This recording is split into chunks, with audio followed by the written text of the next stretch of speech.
Oi pessoal, tudo bem aí? Então nós vamos continuar falando sobre o desenvolvimento psicossocial, tá?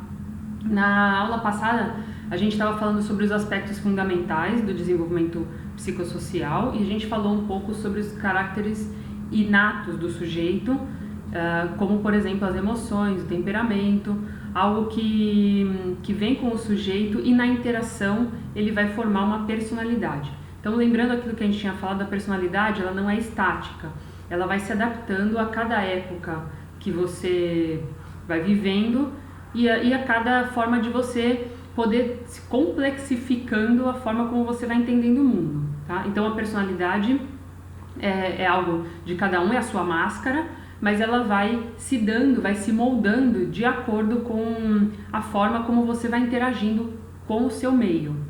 É muito importante a gente considerar o que a gente já falou nas outras aulas sobre o desenvolvimento físico e cognitivo, que a personalidade também vai se dar, então a gente falando da personalidade do ponto de vista psicossocial, a personalidade vai se dar também a partir dessa interação do sujeito com o mundo.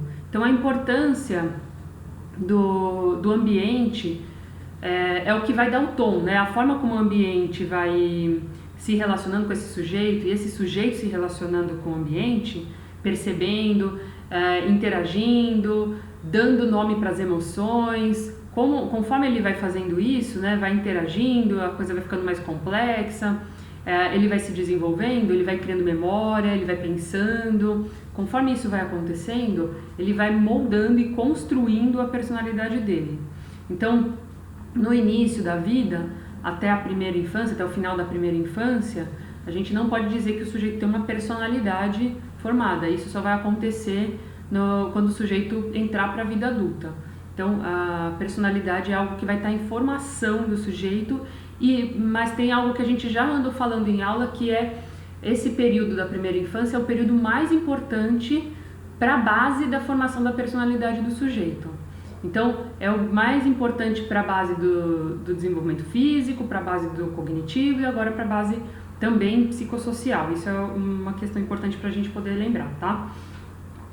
Eu queria destacar com vocês uma questão legal que vocês podem até procurar na internet, né? Quem está vendo essa aula aí é do curso de Psicologia do Desenvolvimento 1, viu que eu deixei um link, até tem um vídeo no YouTube legal, que é o experimento do Harlow, que foi no início, né, dos anos do século XX, e que ele trabalha, quer dizer, mais na metade do século XX, né, que ele trabalha uma psicologia de laboratório e que, na verdade, o estudo dele quis comprovar a importância do ambiente, e nesse caso eles estavam trabalhando bem a questão dos pais, da importância, sobretudo, da mãe, que é o primeiro sujeito que a criança vai interagir.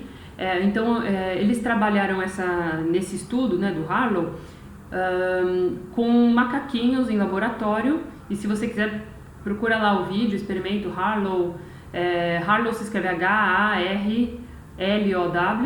Então é um experimento com macaquinhos, e que eles fizeram esse experimento comparando um macaquinho que foi cuidado e amamentado, na verdade, só alimentado com leite lá na mamadeira por uma suposta, né, mãe de pano, que era uma mãe que eles revestiram com um tapetinho, com tecido bem fofinho, e eles davam leite para esse bebê macaco a partir desse objeto que eles criaram. E o outro experimento, né, para comparação, foi do Harlow ainda, foi o da mãe de arame. Então é da mãe de pano e da mãe de arame. A mãe de arame foi um boneco que eles criaram também com uma mãe de pano, mas um boneco que eles criaram, mas feito de arame. Então, assim, gelado, rígido, sem aquele conforto que o paninho gostoso e fofinho trazia na outra situação. E o que eles observaram? Então, no vídeo mostra bem isso, porque eles filmaram o experimento. O que eles observaram? Que os macaquinhos que tinham sido amamentados pela mãe de pano, em uma situação estranha, demonstravam mais coragem de enfrentar. Ao passo que os macaquinhos que tinham sido alimentados pela mãe de arame tinham mais dificuldade, tinham mais medo. Então além disso, eles tinham dificuldade de explorar o ambiente. Então sempre que colocava ele numa situação estranha, então vocês vão ver lá no vídeo que até interessante, tipo, eles colocam o macaco assim, tipo, jogam o macaco lá dentro da sala com um monte de brinquedo, e os que foram criados, né, pela mãe de pano tendem a ficar com certo medo no começo, se refugiam na mãe de pano que eles colocam lá, e aí conseguem explorar o ambiente, olhar os brinquedos, olhar o que tinha no chão, ao passo que o que foi criado pela mãe de arame fica morrendo de medo e se esconde, bem ansioso mesmo. Então, qual foi o resultado desse estudo? Eles compararam isso serviu de material, né, para eles compararem isso com as crianças, e eles observaram que com as crianças humanas isso também acontece. Então, a partir do que a gente já andou vendo lá nos outros vídeos, nas outras aulas, isso é bem considerável. Então, as crianças que recebem um ambiente afetivo, né, acolhedor e amoroso, é óbvio que a gente vai possibilitar que essa criança possa se sentir assegurada. Então, o que a criança ela sente nesse começo da vida vai ser muito importante para que ela possa permitir, né, para que ela possa se permitir a viver as situações mais ansiógenas, baseada numa ideia de que ela vai ter amparo. E é isso que vai ajudar ou atrapalhar nas situações, né, de acordo com a formação da personalidade dela.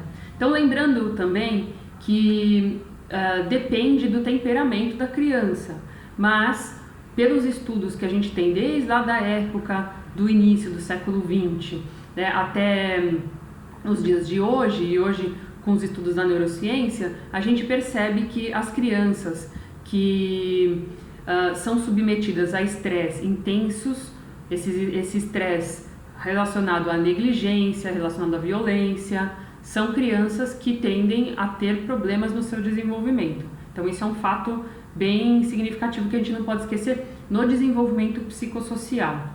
Então, o que é importante também da gente considerar é que nem tudo, então o que serve o que a gente trabalhou na aula passada é que também é importante da gente pensar que nem tudo é culpa dos pais. Então vai depender da forma como esse sujeito vai perceber o mundo, vai organizar essas emoções a partir do temperamento.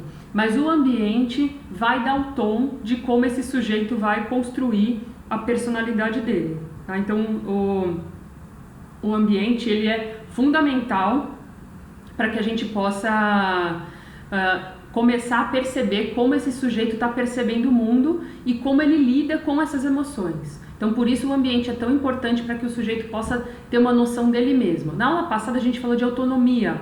Então, é importante a gente considerar que o sujeito só vai ganhar autonomia a partir do momento que ele se sente assegurado.